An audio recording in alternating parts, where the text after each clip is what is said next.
Baik,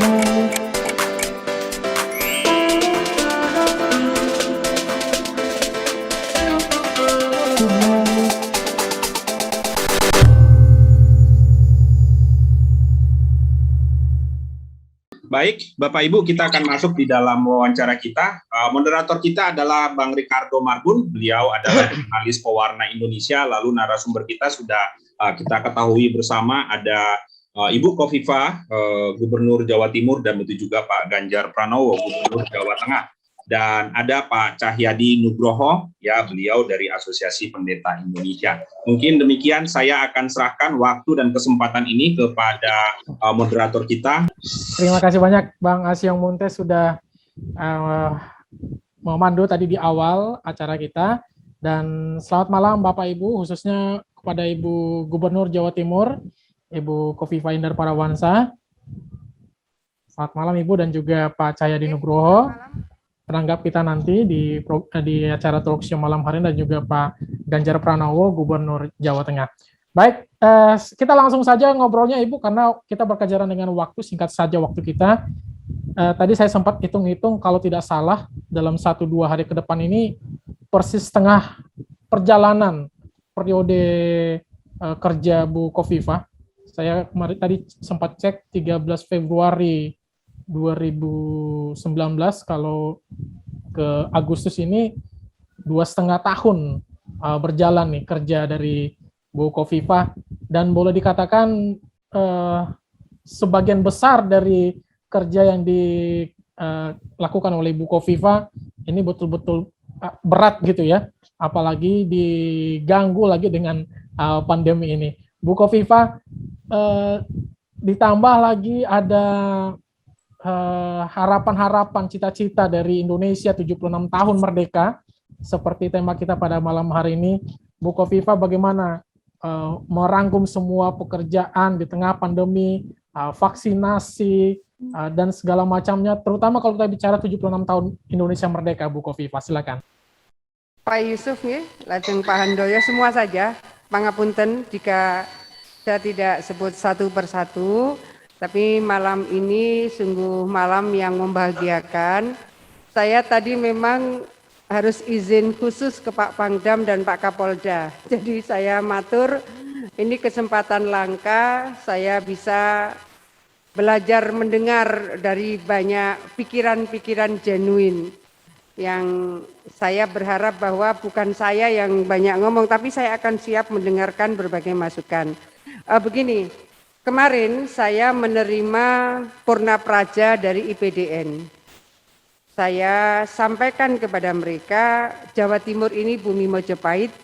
Jawa Timur inilah yang memperkenalkan Bhinneka Tunggal Ika.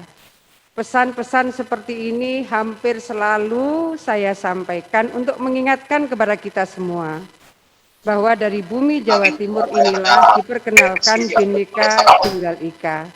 Dan dari bumi Jawa Timur dikibarkan merah putih. Artinya mereka yang pernah menghirup udara Jawa Timur, mereka yang pernah meneguk air dari Jawa Timur, harusnya hati dan pikiran serta gerak langkahnya merah putih, dan perspektif kehidupannya adalah Bhinneka Tunggal Ika. Saya rasa pesan-pesan ini sangat sering saya sampaikan, terutama kepada mereka yang akan melaksanakan tugas-tugas mereka dari Purna Praja IPDN, tentu siap menjadi ASN tidak hanya di Jawa Timur, tapi juga di berbagai daerah lain. Iya, saya rasa itu. Baik, Bu Khofifah, dan di tengah kerja Ibu ini ketemu ya dengan yang namanya pandemi ini. Kemarin sudah ada juga kami dengarkan kabar penurunan level PPKM darurat di sana. Mungkin kami boleh dapat atau tahu juga Ibu tentang progres vaksinasi, kemudian juga penanganan pandemi di Jawa Timur, dan kaitannya kemudian dengan upaya pengendalian atau menstabilkan perekonomian di Jawa Timur, Bu Khofifah, silakan. Ya, memang Presiden selalu gas dan rem. bagaimana kita ngegas ekonomi, kemudian saat yang sama kita ngerem pengendalian COVID-19. Tentu bukan sesuatu yang sederhana, tetapi bahwa atas kerja keras semuanya, Kepala BKF, Badan Kebijakan Fiskal Kementerian Keuangan minggu lalu menyampaikan, untuk penanaman modal dalam negeri tertinggi di triwulan kedua adalah Jawa Timur. Apa yang saya sampaikan, saya share ke Pak Kapolda, saya sampaikan terima kasih, saya share ke Pak Pangdam, saya sampaikan terima kasih, saya share berita ini ke Pak Kajati, saya menyampaikan terima kasih. Artinya bahwa kita memang membutuhkan strong partnership.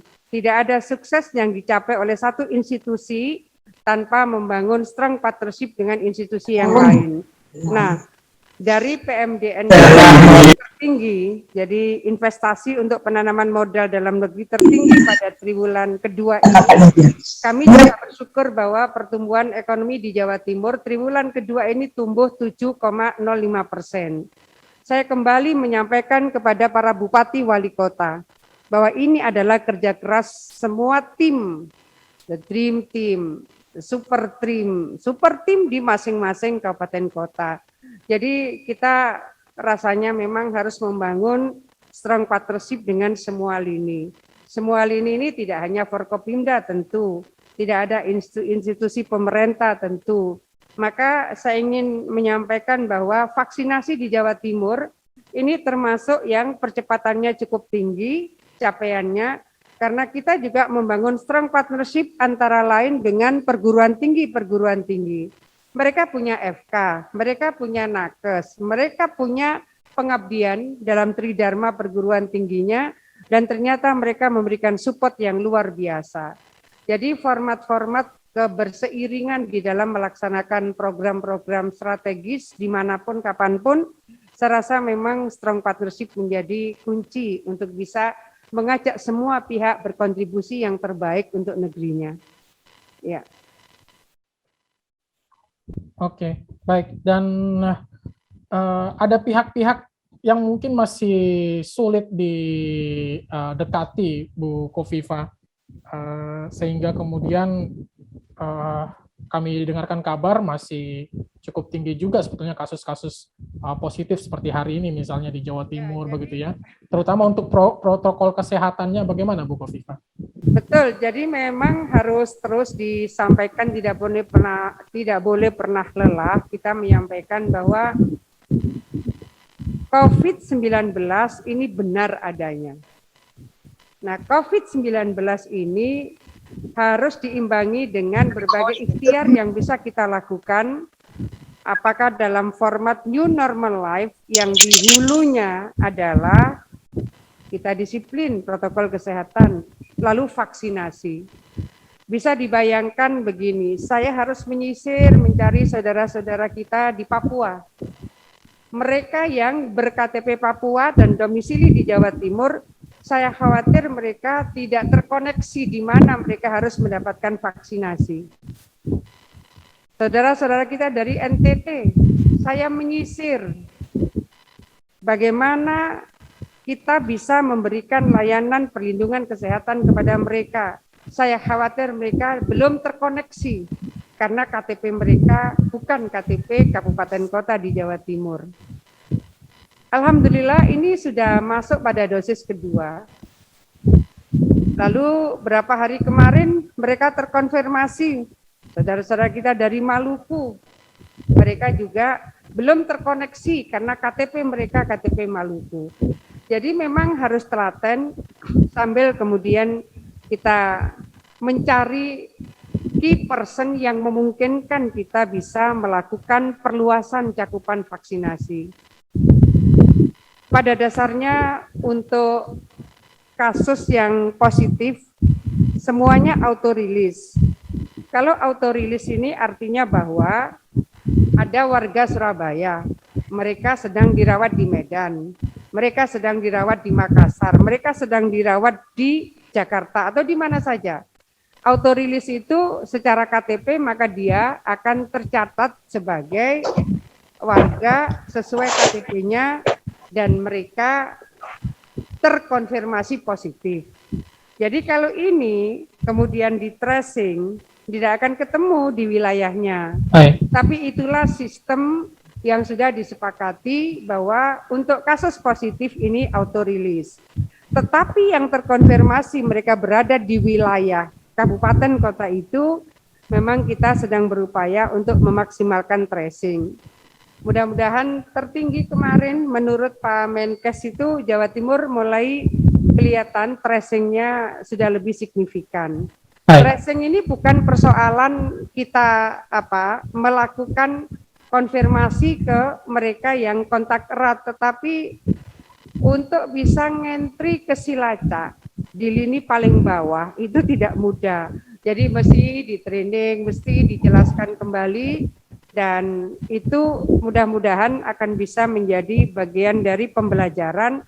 Hari ini memang kita butuh satu data. Jadi kalau ingin tahu berapa yang positif, pasti kita melihat dari NAR, New All Record. Kalau mau tahu berapa bed occupancy ratio, maka kita juga ke SIRS, Sistem Informasi Rumah Sakit misalnya. Sampailah kemudian kalau berapa yang di tracing, ya kita akan ngeceknya ke Cilacap. Berapa yang divaksin, kita akan ngeceknya ke dashboard Kemenkes dan KJPPEN. Sesungguhnya data-data ini sudah terkoneksi seperti itu. Baik, Bu Kofifa.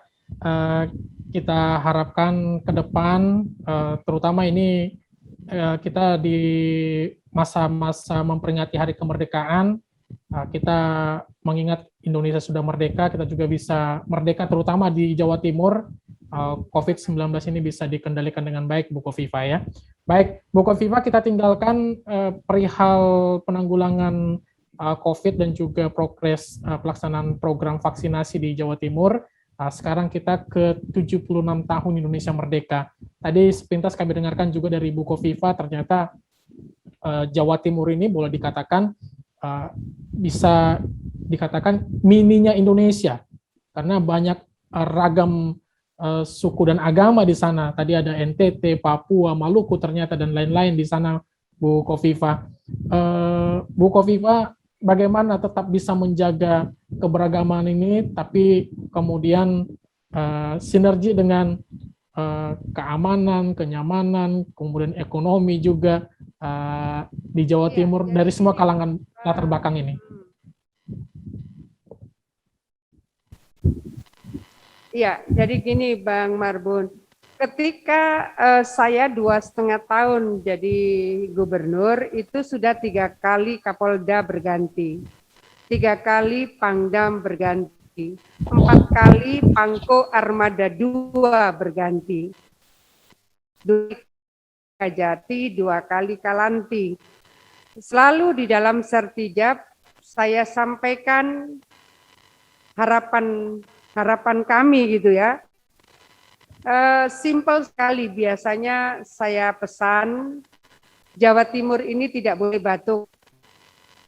Kalau Jawa Timur batuk, dropletnya sampai ke ibu kota. Pesan yang sama ini saya sampaikan, pergantian Kapolda, Sertijab Kapolda, Sertijab Pangdam, Sertijab Armada, Sertijab Kajati. Pesan saya sederhana, Jawa Timur tidak boleh batuk. Kalau Jawa Timur batuk, dropletnya ke ibu kota. Artinya bahwa memang kehidupan ini dinamik, maka kita harus membangun equilibrium dynamic.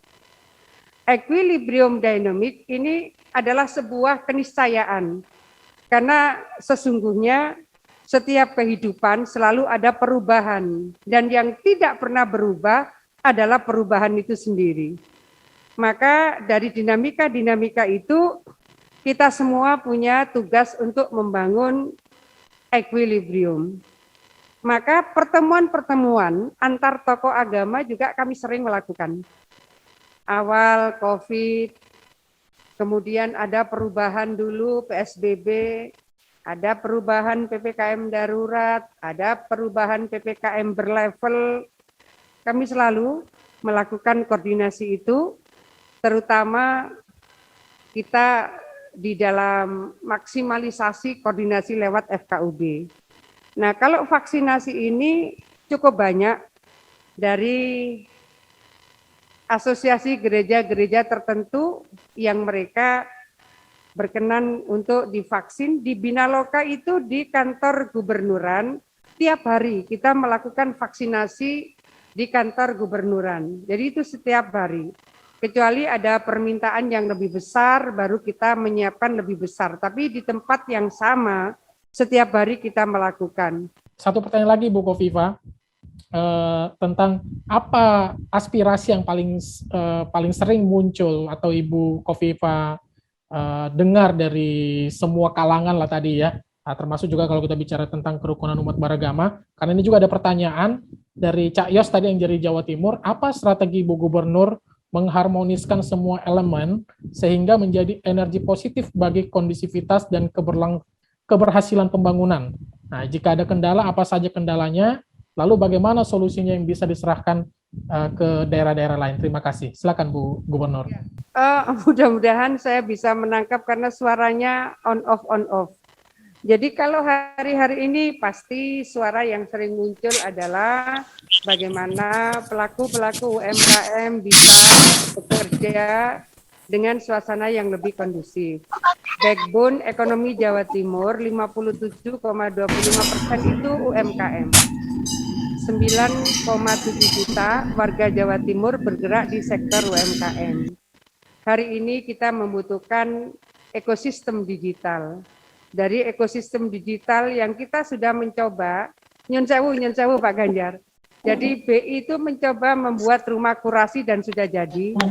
Jadi kalau hari ini pasti yang sering kali menyampaikan harapannya adalah bagaimana pelaku-pelaku UMKM bisa bergerak lebih leluasa.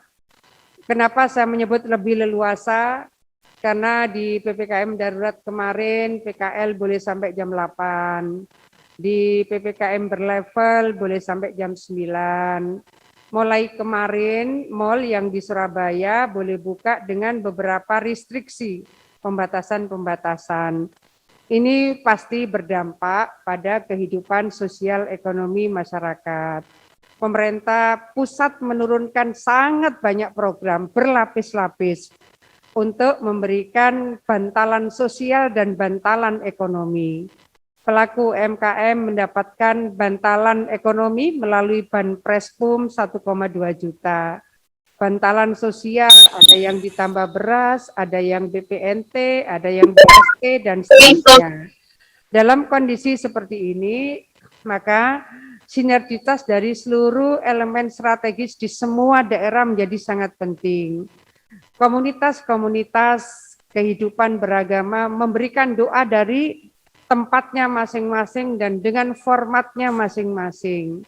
Sehingga suasana keteduhan, ketenangan, kedamaian ini akan berseiring dengan PR-PR yang tidak sederhana yang memang harus kita hadapi bersama.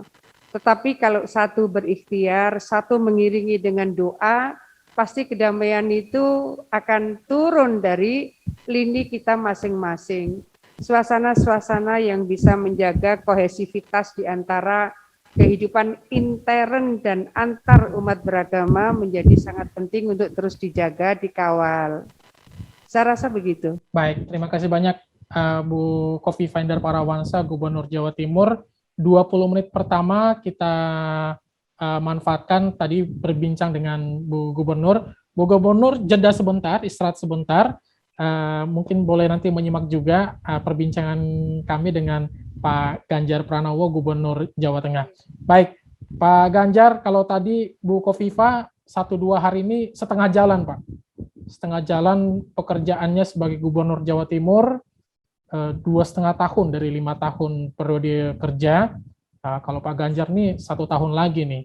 1 tahun lagi dan masih ada beban yang sangat berat sekali. Bagaimana untuk pengendalian COVID-19 di Jawa Tengah, ditambah lagi pemulihan ekonomi di sana. Pak Ganjar, hari-hari ini, dan kita bicara tentang 76 tahun Indonesia merdeka, Pak Ganjar. Apa nih yang Pak Ganjar sedang siapkan dalam 1 tahun terakhir ini, kemudian juga untuk tetap nama merdeka itu memang betul-betul merdeka, Pak, walaupun ada pandemi ini, Pak. Silakan Pak Ganjar. Ya kalau yang tanya wartawan merdeka pasti kita udah merdeka ya. Kalau yang tanya wartawan lo ini, dan wartawannya tua lo ya, ini bukan wartawannya muda. Ya. Karena gini, kemarin saya diskusi sama mahasiswa, saya tanya, kawan-kawan mahasiswa, kita udah merdeka belum? Oh, pasti jawabannya belum semua. Belum Pak, kita masih tertindas Pak, gitu. Jadi membayangkan merdeka itu mungkin sebebas-bebasnya kali ya. Ya. Jadi sebebas-bebasnya itu mau ngomong apa aja boleh, maki-maki pemerintah boleh, terus kemudian nggak pakai etika boleh. Kayak gitu nggak? Tentu jawabannya enggak dong, gitu kan? Enggak dong. Nah kalau enggak, ketika kita ingin membangun sebuah kondisi kemerdekaan bersama-sama, di mana hak asasi dengan kewajiban asasi bisa jadi satu, maka pasti ada empati dong, ada penghormatan dong, gitu ya, kira-kira gitu. Maka menghayati merdeka ya kita di era pandemi ini merasakan betul beberapa kemerdekaan kita hilang. Anda kemarin boleh merdeka sebebas-bebasnya untuk berkumpul, hari ini kemerdekaan Anda nggak boleh berkumpul. Itu Bu Khofifah itu effortnya luar biasa. Bagaimana beliau kemarin melakukan tes yang sangat ketat, saya belajar betul dari Jawa Timur itu. Saya belajar betul. Bagaimana kemudian saudara-saudara kita dari Madura ya, Bu Khofifah ini jagoan betul. Ya dengan gaya keibuannya lah, dipeluk semuanya pelan-pelan sambil senyum-senyum, semua Jawa Timuran gitu. Wah asik gitu. Saya tuh ngikuti terus sampai gitu. Betapa tidak mudahnya saya belajar sama Bu Khofifah. Nah, kemerdekaan yang kemudian hilang itu dalam kondisi semacam ini rasanya butuh di-share juga. Oh, kita mesti merdeka bersama-sama. Tapi tidak full, karena ada sebagian yang kemudian diberikan kepada orang lain. Ketika kita mengatakan diri kita mesti merdeka ya, Bung Ricardo, kita kan mesti berpikir juga apakah perawat kita merdeka enggak?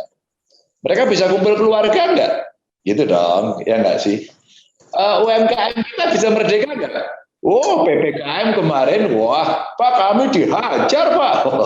Kami udah tengkurep, Pak, gitu. Nyungsep katanya, wah pokoknya bahasanya ngegas semuanya. Kemarin di Boyolali itu ada kesenian, kelompok kesenian lah ya. Kami jual sound system kami, gitu Pak. Silakan dibeli. Ada ibu-ibu, kami jual kebaya kami, silakan dibeli. Silakan beli gamelan kami. Jadi Bung Ricardo, memaknai merdeka di tengah pandemi ini luar biasa. Betul-betul kita mesti berkaca, kita introspeksi pada diri sendiri, adakah kita itu sudah menjadi bagian dari kemanusiaan, adakah kita menjadi bagian dari Indonesia, maka bisa berjalan. Maka kemarin diomongkan, kenapa itu Jawa Tengah vaksinasinya masih rendah? Oh, nggak apa-apa kok. Kami tahu bahwa ibu kota harus mendapatkan prioritas. Maka silahkan kalau mau dipakai untuk di sana dulu. Kami nggak apa-apa kok. Karena itu etalase Indonesia. Bali umpama, Bali ini wah pulau yang sangat terkenal. Kadang-kadang orang, wah ini lebih terkenal dari Indonesia gitu. Dan itu mesti segera dipulihkan. Vaksinnya boleh nggak dimasukkan ke sana? Oh, siap, silakan. Jawa Tengah entar aja. Risikonya apa ya? Rakyatnya protes. Saya jelaskan secara terbuka, gitu kan. Termasuk sisi ekonomi. Apakah mereka bisa jualan? Kemarin tuh Bung Ricardo, wah di Semarang kejadian. Itu yang jual disemprot pakai pemadam kebakaran airnya, wah geger, wah kejam amat gitu. Semua memarahi. Saya membela Satpol PP. Aneh ya saya. Ini ada kemerdekaan orang lain yang terancam loh ya. Masa kita nggak bisa sih memberikan seperti itu gitu. Ya mestinya dengan kemanusiaan. Mau nggak semua dengan menghormati nilai kemanusiaan kemudian tertib? Maka ada 3 syarat yang harus diberikan. Kalau sudah dikasih pengumuman dan sosialisasi, kalau sudah dikasih peringatan, maka tindakan itu diperbolehkan. Tapi kalau Anda langsung dengan tindakan yang ngawur, saya bilang gitu, itu nggak boleh. Tapi kalau kemudian kita harus bertindak tegas, ya kita harus semua tahu dong, kita mesti punya kesadaran sendiri. Ya, Bung Ricardo kira-kira begitu. Tapi ya kita melihat lah ya, umpama ekonomi ya lumayan berat ya UMKM. Terus saya buat call center untuk UMKM, call center untuk BST, Dinas Sosial yang banyak protes ini. Terus semuanya itu dua utama ini yang kita minta untuk mereka membuka. Wah, sekarang masuk semuanya. Sekarang saya tambahi lagi, seluruh dinas sekarang saya minta untuk buat call center. Ya, kades-kades buat call center, bupati buat call center. Ya, kadang-kadang nomornya ada juga sih, responnya ya enggak gitu katanya. Ini rakyatnya marah juga. Tapi kan kita mesti ada learning proses ya. Proses belajarnya kan nggak boleh berhenti, maka kita paksa-paksa dikit, kita dorong dikit gitu. Ya sambil edukasi. Ya kalau orang bicara mau kayak kau saya, semua vaccinated, ya belum tentu. Maka kemarin saya ngomong itu Pak mallnya dibuka Pak, tapi nanti yang masuk mall harus sudah divaksin dulu, gitu kan. Tapi nyari vaksinnya belum gampang, nggak adil dong, nggak adil kan. Maka saya omongkan, oke bro, sis ini uji coba. Ya, ini dicoba dulu. Anda sabar dulu. Gitu. Dulu orang maunya pakai Sinovac, AstraZeneca nggak mau, katanya penggumpalan darah. Di Jawa Tengah sekarang, pokoknya vaksin apa aja kasih Pak, kami mau semua. Gitu. Orang sudah membangun kesadarannya. Dan ya saya kadang-kadang juga memberikan contoh dengan edukasi yang baik. Umpama saya berkesempatan bisa ngobrol dengan siapa itu. Indra ya namanya ya, yang satu tim penemu vaksin AstraZeneca yang di Inggris itu, saya ngobrol sama dubes Inggris, sama dia, dan satu lagi perempuan, ternyata dia satu tim, dan dua ini anak Indonesia. Dia jelaskan dengan bagus, vaksin apapun itu ada efeknya, pilihannya yaitu ada efeknya, ada pilihan yang tidak ada efek ya, yang tidak ada efek kira-kira nggak disuntik katanya gitu. Tapi efeknya apa? Lebih parah lagi, gampang ketularan katanya. Jadi manusia punya pilihan-pilihan. Dan vaksinnya memang tidak sempurna-sempurna amat, maka dalam kondisi pandemi global, kita harus membuat pilihan-pilihan itu. Nah, edukasi-edukasi inilah kemudian menuju Indonesia merdeka, ya kita mesti paham betul betapa nilai persatuan ini penting. National interest ini penting. Kita mesti jaga perasaan semua orang. Ya. Pak Marbun, ini kalau orangnya Pak Marbun bilang gitu, kau tahu lah kita punya perasaan ini, kau jaga perasaan kawan. Iya, Pak. Gitu kira-kira. Baik, kata kuncinya tadi persatuan, kemudian juga gotong royong tadi dari Pak Ganjar Pranowo ya. Sementara dulu Pak, kalau kita bicara tentang kemerdekaan, isu-isunya selalu di seputaran toleransi, kerukunan umat beragama, seputar suku, agama, dan ras begitu ya. Kalau sekarang menurut Bapak, memang kita sudah harus bergeser dari situ Pak, dan lebih kemana nih kalau kita bicara tentang kemerdekaan ke depan Pak? Iya, pandemi ini ngajarin kita semua enggak? Semua bicaranya ya enggak? Semua bicaranya pandemi jelek, kita sulit. Ada cerita baiknya loh. Coba sekarang dilihat di pinggir jalan. Ayo di mana? Di tempatnya Bu Kofifa di Jawa Timur, di Surabaya, di Malang saya ikuti. Di Madura saya ikuti, mana-mana lah Jawa Barat, semua sekarang orang menolong. Memangnya saat menolong pada nunjukin agamanya masing-masing? Enggak. Itu cerita baik loh ya. Ayo siapa yang nulis? Nggak ada.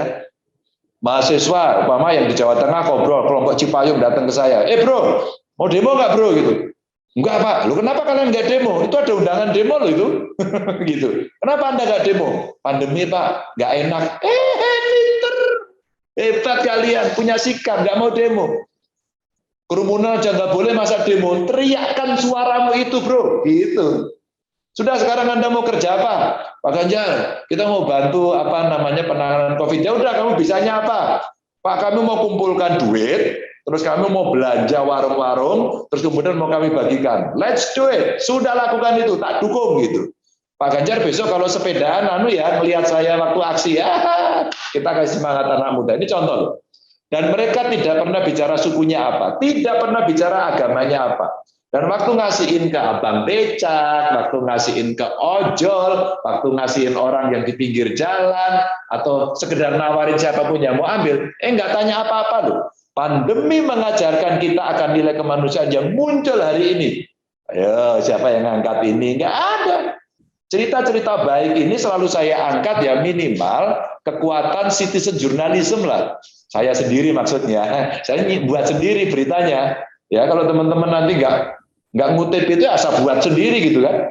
Ya enggak? Artinya kalau dulu kita bicara media cetak itu oplah saya lumayan. Pakai IG saya, oplah saya 3,7 juta. Wow, 3,7 juta bro. Itu kira-kira pembaca saya potensinya segitu gitu kan. Sehingga kalau saya bisa membuat daily news dengan cara-cara saya, maka sebagai citizen jurnalis, saya bisa sampaikan. Akhirnya apa orang, Pak Ganjar itu. Pembacanya itu tadi yang Klaten ya contohnya.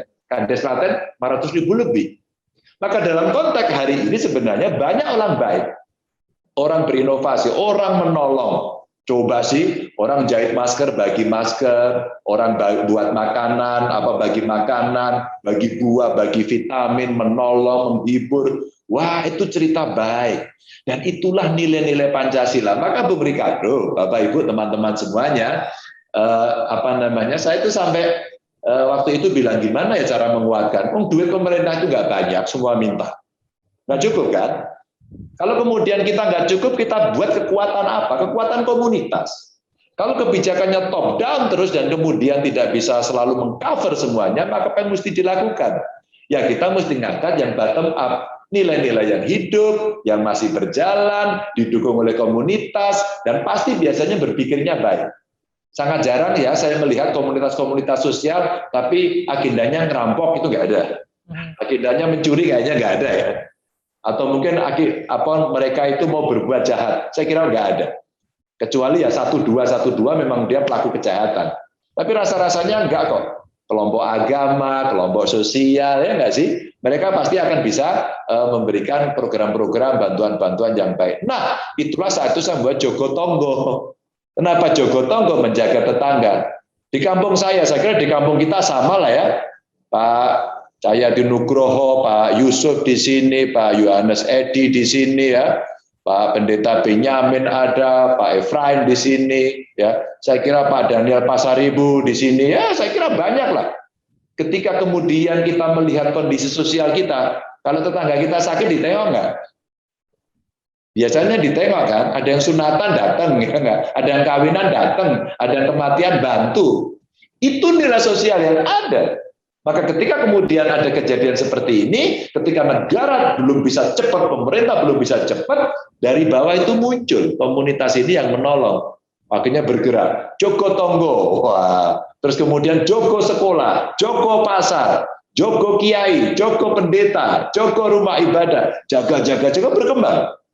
Nah inilah kemudian kekuatan bottom up yang sebenarnya bisa kita dorong dari partisipasi masyarakat yang selama ini ada gitu Bung Ricardo. Baik. Walaupun memang katanya Pak pandemi ini COVID-19 ini 2 tahun ke depan masih akan tetap bersama dengan kita, bahkan dalam jangka panjang juga masih akan ada di sekitar kita dan kita dikatakan akan hidup bersama COVID ini. Tapi kita berharap tentunya pandemi ini betul-betul akan berlalu dan nilai-nilai yang sudah ada sekarang, gotong royong, kerjasama, tidak pandang suku, agama, ras, dan antar golongan, ini bisa tetap terjaga gitu loh Pak. Jangan nanti ketika sudah pandemi ini selesai, kemudian ada lagi gontok-gontokan, ada lagi saling maki, saling ejek, perpecahan.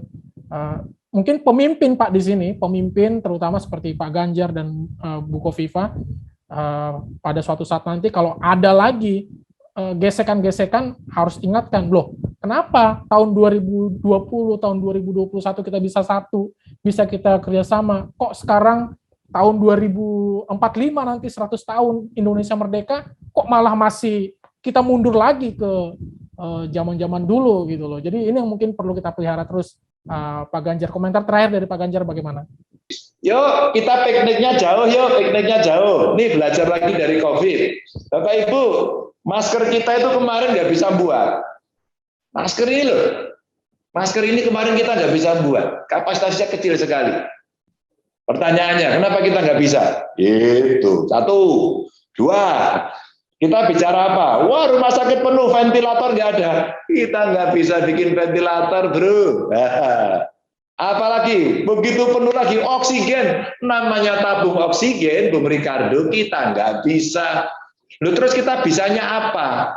Tapi jangan marah dulu. Itulah Koco Benggolo.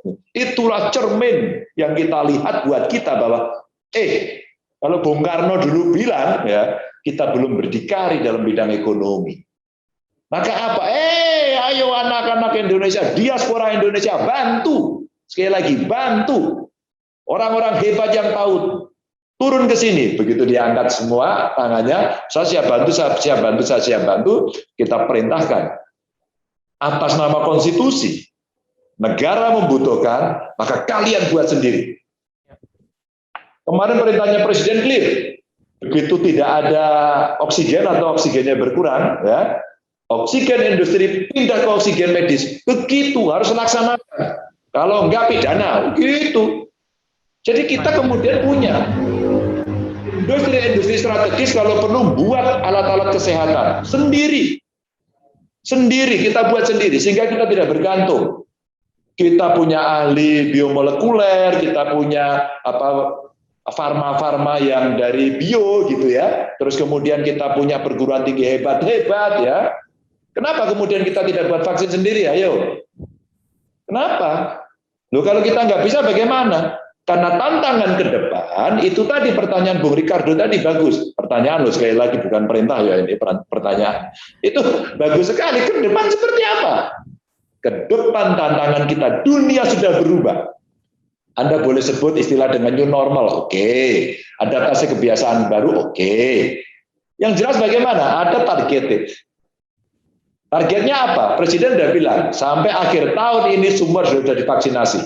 Gitu. Minimal sebagian besar. Ya udah divaksinasi semua, ya semua harus mau, gitu kan? Kalau yang tidak mau berisiko. Satu itu. Dua, mari kita siapkan bagaimana ekonomi ini melompat. Maka nggak cukup begini saja. Kalau mau jualan di pasar, di pinggir jalan, ya jual di arisan, maka dapatnya segitu aja. Tapi kalau bisa jualan ke online, maka harus disiapkan bagaimana cara menyiapkan. Ayo kita pelatihan. Produkmu enak ya, kamu jual sambal pecel enak ya, tapi kalau kamu cuma pakai plastik, dikaretin, diikat pakai rafia, jualannya di pasar ya, harganya 5.000 perak. Tapi kalau dikemas dengan baik, jangan-jangan di Belanda dan Suriname kangen sama pecel dari Medion gitu, ya enggak? Lumpia kita di Semarang itu enaknya minta ampun. Banyak orang Belanda dari Semarang, mungkin dia kangen lumpia, lumpianya dikemas, divakum, dikasih merek yang bagus, packagingnya oke, harganya naik, jualannya online, kirim kita ke Belanda. Kenapa tidak? Maka kalau kita bicara contoh itu, kita mesti menyiapkan ke depan, ya, sehingga ya vaksinasi cepat, kita akan hidup ya dengan tidak hanya dengan COVID, dengan banyak penyakit, maka kita mesti sadar diri. Ya, politik kesehatannya istilahnya gerakan hidup bersih. Sekarang orang cuci tangan terus loh, orang sakit perut kurang. Ayo coba wartawan riset itu. Berapa orang sakit perut? Berkurang ya. Sekarang orang ngupil juga jarang. Biasanya dulu ngupil ya nggak, taruh di jorok ya nggak. Sekarang nggak. Orang bersih, dikit-dikit cuci tangan, dikit-dikit cuci tangan. Bersih mereka bisa nutup, maka mereka punya etika dan kemudian dari sisi etika sosial dan kesehatannya dilakukan. Nah, tantangan ke depan ini yang sekarang mesti diraih. Anak-anak sekolah juga mesti besok beradaptasi lagi. Ya. Mungkin sekarang dia mulai hidupnya bersih, jaraknya ada, kalau bersih dia tutup dan sebagainya. Terus kemudian kontrol-kontrol alat, sekarang orang desa saja ngerti oximeter kok. Padahal saya baru tahu bulan lalu, ini alat apa? Saya pikir itu jepitan jemuran. Ternyata jepitan jari gitu kan. Itu contohnya saja. Sekarang orang ngerti, oh istilah-istilah medis ngerti. Ini investasi kesehatan. Maka ke depan ya kita mesti menghadapi situasi itu dan kita mesti melakukan lompatan. Jangan nggak ngelompat. Kalau nggak ngelompat ketinggalan, Bung. Itu. Iya, jangan sampai mundur lagi, Pak. Baik, Pak Ganjar dan juga Ibu Gubernur Ibu Kofifa, di forum kita ada juga Pak Pendeta Cahyadi Nugroho sebagai penanggap dari apa yang tadi sudah disampaikan oleh Pak Ganjar dan juga Bu Kofifa. Pak Cahyadi, mungkin sekarang kesempatan Pak Cahyadi merespon atau menanggapi apa yang sudah disampaikan, dipaparkan oleh dua narasumber kita pada malam hari ini. Silakan Pak Cahyadi. Assalamualaikum warahmatullahi wabarakatuh. Om Swastiastu, Namo Buddhayo, Widik Tonggien, Shalom Alaikum. Tepat sekali pilihan kita hari ini. Terima kasih Mas Ganjar dan Mbak Kofifa. Saya manggilnya Mas dan Mbak supaya tetap muda. Karena saya lihat tadi cara bicaranya itu betul-betul gaul. Gayanya gaul. Rambut boleh putih tetapi tetap gaul. Terima kasih. Inilah acara 76 tahun merdeka dan dinamika masa kini. Artinya manusia itu orang yang paling bisa beradaptasi. Kesulitan apapun manusia itu bisa beradaptasi. Apa yang dikatakan Bu Khofifah, Mbak Khofifah dengan yang Mas Ganjar tadi, Jogo Tonggo, Jogo Kampung, Jogo Sekolah, ini adalah dinamisasi. Jadi ini tidak perlu membuat kita pesimis. Kalau kita lihat di medsos, kadang-kadang kita ini kasihan sama pemerintah yang bingung. Dimaki-maki karena krisis pandemi, krisis sosial, nggak puas ini. Kalau bicara puas, Gusti Allah turun ke dunia itu loh, tidak ada orang yang puas semua. Jadi apa yang dikatakan oleh Mas Ganjar, saya anggap tokoh muda, lebih muda dari saya maksudnya Mas Ganjar. Itu sebagai pemikir, pemimpin dan pelaku apa yang disebut kelompok nasionalis religius. Mbak Khofifah melakukan tugas yang sama dari konsep religius nasionalis. Ini sama. Ketemunya di tengah Indonesia. Merdeka, itu yang harus dijaga itu. Jadi apa yang disampaikan oleh kedua beliau, Gubernur Jawa Tengah dan Gubernur Jawa Timur ini adalah harapan kita ke depan. Ya, ternyata gubernurnya itu masih gaul dan baik. Jadi jangan takut. Inilah harapan kita bahwa di tengah krisis yang seperti ini, kami bangsa Indonesia masih bersyukur kepada Gusti Allah. Bahwa masih ada suara pemimpin-pemimpin yang bersemangat dan memberikan pencerahan. Ini yang paling penting. Dengan demikian, mari kita kembali kepada cita-cita kemerdekaan. Untuk apa kita merdeka? Untuk hidup lebih baik, untuk bebas dari tekanan. Caranya gimana? Ini yang nanti Mas Ganjar mesti nambah sedikit. Kita tetap harus bersatu. Saya orang yang sudah tidak muda, saya mengingatkan bahwa cita-cita Bung Karno dengan Pancasila dan merdeka itu cuma satu. Dahulukan Indonesia daripada kepentinganmu. Maka dia pesan kepada orang Kristen, kalau jadi Kristen jangan jadi Londo, tapi jadi Kristen Indonesia. Nah teman-teman Islam kalau jadi Islam, jangan jadi Islam Arab. Islam Indonesia. Buddha jangan jadi India. Jadi ini menunjukkan ciri. Dan kalau itu kita lakukan, maka dinamisme itu akan muncul sendiri. Tidak usah diajari. Dari dulu kita ini gotong royong. Dari dulu kita ini cinta tetangga. Dari dulu kita cinta daerah. Apalagi Jawa Timur. Pusatnya merah putih dulu sejak Mojopahit. Nah kenapa kita luntur sekarang ini? Saya kira ini tanggapan saya. Salam Mbak Khofifah, meskipun saya belum pernah ke sana. Salam Mas Ganjar, kapan-kapan saya kalau pulang kampung, saya suan jenengan. Oh, kampungnya mana dulu, Pak? Ya. Kampungnya mana? Kampung halamannya mana? Jangan-jangan lupa halaman berapa, Pak? Kampung di mana, Saya Pak? kan orang Semarang, Pak. Oh, orang Semarang. Oh ya, ini Semarang yang kena rob apa yang enggak? Yang makruh. Jadi kami di Semarang masih tetap kepingin pulang di Semarang, katanya itu. Jadi terima kasih. Saya bangga punya gubernur yang seperti itu, dan Jawa Tengah dan Jawa Timur itu backbone, tulang punggungnya Indonesia. Setuju. Mari kita jaga. Jadi kepemimpinan itu selama ini kan munculnya Jawa Tengah, Jawa Timur. Ya Jawa Barat kok belum ada yang jadi presiden, ya kita kasih kesempatan. Tapi yang jelas Jawa Tengah dan Jawa Timur ini tulang punggungnya Indonesia. Kita harapkan tetap menjadi berkah bagi Indonesia. Matur nuwun Mas Ganjar, Mbak Khofifah. Terima kasih banyak Pak Cahyadi Nugroho. sebelumnya Ketua Umum Asosiasi Pendeta Indonesia dan saat ini menjabat sebagai Dewan Pembina Asosiasi Pendeta Indonesia. Terima kasih banyak Pak Cahyadi. Bu Gubernur, boleh direspon tadi apa yang disampaikan oleh Pak Cahyadi Nugroho. Saya sebelum ke Bu Gubernur, Bang Asyong, ini sudah closing statement kah atau? Ya, karena Pak Ganjar masih ada rapat Masih ada acara, lanjutan. Ya? Mohon maaf Pak Ganjar, tadi Baik. sempat terlambat Pak Ganjar. Sebentar, Ya, Pak Ganjar, masih. Mungkin langsung masuk ke closing statement saja karena memang ini sudah pukul 20 karena Ibu Kofifa juga sepertinya masih ada kegiatan lanjutan. Silakan Bu Kofifa merespon tadi yang disampaikan oleh Pak Cahyadi Nugroho dan juga closing statement ya. Bu. Matur nuwun, itu rekomendasi bagi kami sama Mas Ganjar. Jadi begini, di awal tadi ada ucapan selamat tahun baru Hijriah. Saya ingin menyampaikan bahwa hijrahnya Rasulullah dari Mekah ke Madinah membangun satu proses kehidupan yang berkeadaban. Seringkali disebut masyarakat, dulu kita mengenal masyarakat Madinah, yang betul sebenarnya adalah masyarakat mutamaddin, masyarakat yang penuh keberadaban. Disitulah sesungguhnya pluralisme terbangun.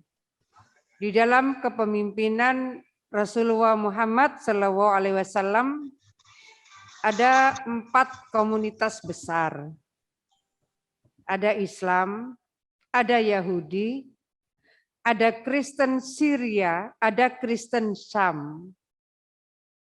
Maka proses tatanan kehidupan supaya saling menghormati, saling melindungi, saling menghargai, ada yang dikenal dengan Konstitusi Madinah. Konstitusi Madinah ini memang masih ditemukan 2 versi, ada yang 50 pasal, ada yang 49 pasal. Tapi di antara yang 49 dan yang 50 pasal, sama-sama ada bab tentang perlindungan minoritas. Sama-sama ada bab tentang kewajiban bela negara. Yang mayoritas, yang minoritas sama-sama punya kewajiban bela negara. Ada bab tentang persatuan. Yang mayoritas, yang minoritas, yang suku besar, yang suku kecil, mereka harus bersatu. Jikalau mereka ada konflik, ada perbedaan pendapat, kalau ini antar individu tidak boleh membawa kelompoknya. Jadi ada mekanisme-mekanisme di mana mereka hidup dengan damai, mereka punya konstitusi yang mereka sepakati, mereka punya tertib sosial yang mereka sudah sepakati. Saya rasa momentum tahun baru Hijriah adalah momentum di mana keberagaman itu terbangun dalam sebuah tertib sosial, dalam sebuah norma, dan mereka hidup harmoni, saling melindungi, dan dalam sebuah konteks persatuan. Mungkin ini sebetulnya hari ini dan seterusnya akan tetap menjadi bagian yang mengingatkan kita sebagai sebuah bangsa besar, yang ketika Presiden Afghanistan tanya kepada Pak Jokowi ditanya berapa suku di Indonesia. Pak Jokowi menjawab 714 suku. Ini Mas Ganjar pasti hafal karena Pak Jokowi berapa kali menjelaskan pentingnya kita bersatu dalam sebuah keberagaman seperti banyaknya suku di Indonesia. Presiden Afghanistan waktu itu menyebut di Afghanistan hanya ada 7 suku. Di Afghanistan ada 7 suku, tapi seringkali mereka berkonflik berkepanjangan.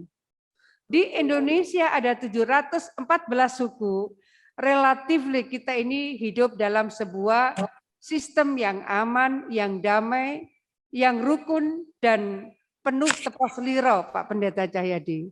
Nah, dalam suasana seperti ini, yang tadi saya matur, equilibrium dynamic, dinamika-dinamika ini kadang mungkin akan menimbulkan kontraksi kecil, sedang, atau mungkin kontraksi yang lain. Oleh karena itu, seringnya kita berkomunikasi dan berinteraksi dalam sebuah negara yang terdiri dari 714 suku, maka saling membangun toleransi, moderasi, dan tepos liro, saling menghormati, melindungi, dan terus mengukuhkan persatuan menjadi bagian yang sangat penting.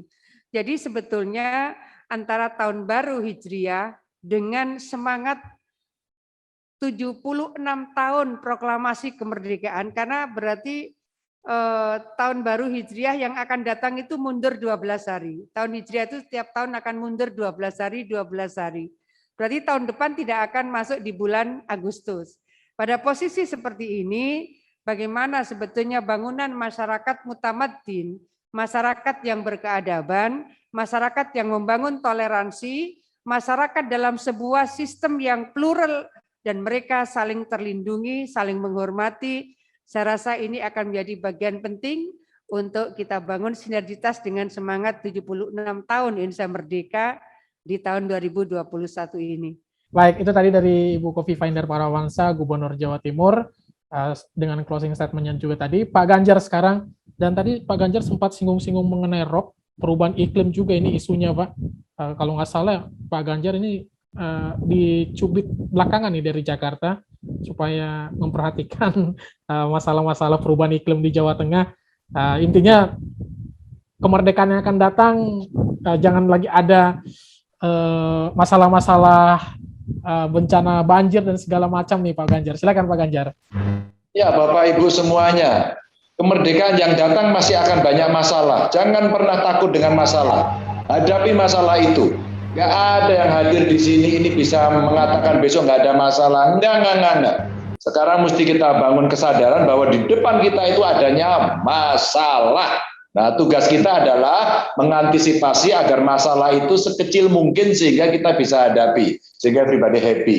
Maka kemudian bagaimana kita betul-betul merasakan arti kemerdekaan ya di bulan Agustus ini. Yuk kita belajar dari pandemi ini yuk, bahwa kita bisa kok saling tolong-menolong tanpa kita mengatakan kita dari partai apa, dari kelompok mana, suku apa, agama apa, enggak, sudah terpraktekkan, mari kita ingatkan. Jadi kalau ada satu yang kemudian ngomongnya enggak karu-karuan, kita ingatkan bersama-sama. Hai keluarkan suaramu, ayo kita ngomong gitu.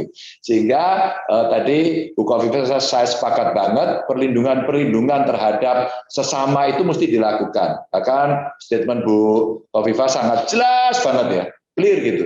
Minoritas pun mesti kita lindungi. Mesti ada kebersamaan. Tepos liro kalau orang Jawa ya Pak Cahyadi ya, terus kemudian bisa saling menghormati dan bekerja sama, dan mudah-mudahan ini menjadi contoh yang baik. Kita udah belajar banyak. Mesti naik kelas dong. Iya. Belajar tinggal kelas gitu kan. Dan tadi ada ya yang mengatakan dengan berbagai ide, banyak sekali untuk berpartisipasi, saatnya kita berpartisipasi, termasuk kawan-kawan jurnalis Nasrani ini, agar kemudian bisa, tuliskan dong spirit-spirit baik, agar kita makin punya semangat.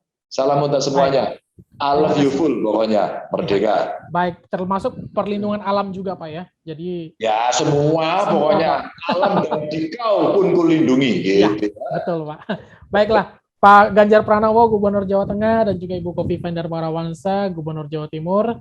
Terima kasih banyak sudah bergabung di bincang 76 tahun Indonesia Merdeka dan Dinamika Masa Kini yang diselenggarakan oleh Pengurus Pusat Persatuan Wartawan Nasrani Indonesia. Saya kembalikan ke Bang Asy Muda, silakan. Oke, terima kasih banyak Ibu Kofifa dan begitu juga Pak Ganjar, hanya itu yang kami sampaikan untuk waktunya, dan begitu juga Pak Cahyadi Nugroho, dan sudah bersama-sama dengan kami 60 menit bersama dengan Pewarna Indonesia. Bapak Ibu Saudara sekalian, kita akan ketemu lagi di acara berikutnya di dalam 60 menit bersama dengan Pewarna Indonesia. Salam sehat, tetap kuat, dan jayalah Indonesia.